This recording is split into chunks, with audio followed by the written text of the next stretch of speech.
Epilogue.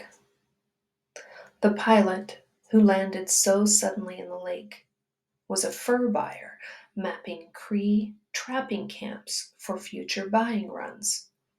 Drawn by Brian when he unwittingly turned on the emergency transmitter and left it going.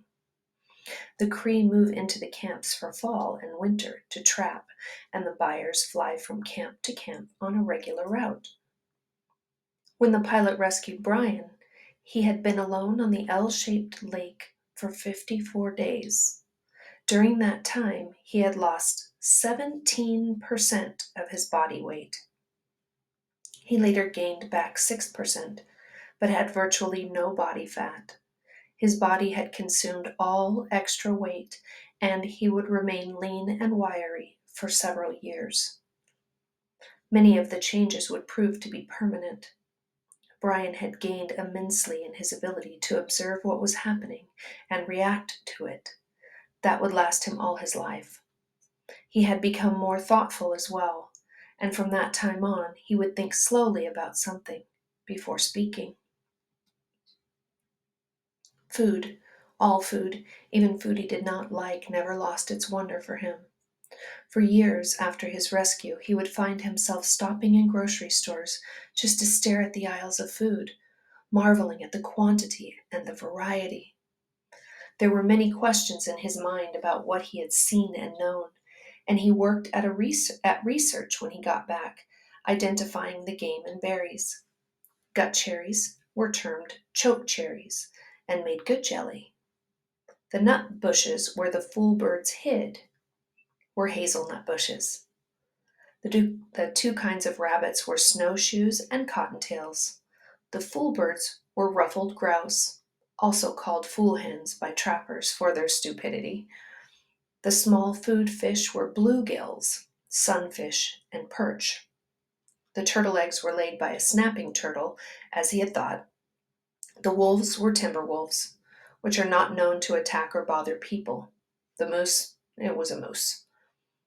There were also the dreams. He had many dreams about the lake after he was rescued.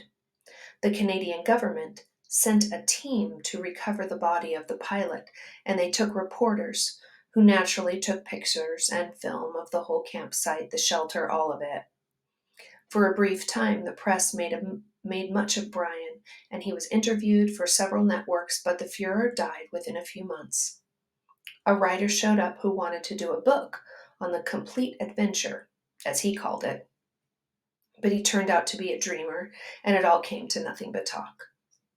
Still, Brian was given copies of the pictures and tape, and looking at them seemed to trigger the dreams. They were not nightmares. None of them were frightening, but he would awaken at times with them. Just awaken and sit up and think of the lake, the forest, the fire at night, the night birds singing, the fish jumping. Sit in the dark alone and think of them. And it was not bad, and would never be bad for him. Predictions are for the most part ineffective, but it might be interesting to note that Brian had not Predictions are, for the most part, ineffective, but it might be interesting to note that had Brian not been rescued when he was, had he been forced to go into hard fall, perhaps winter, it would have been very rough on him.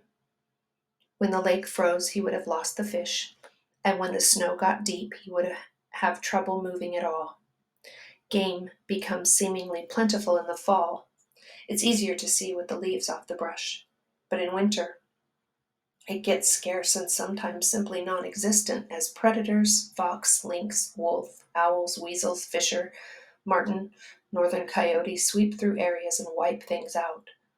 It's amazing what a single owl can do to a local population of ruffled grouse and rabbits in just a few months.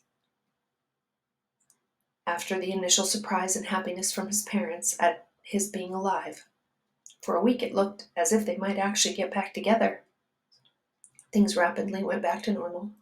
His father returned to the northern oil fields, where Brian eventually visited him, and his mother stayed in the city, worked at her career in real estate, and continued to see the man in the station wagon.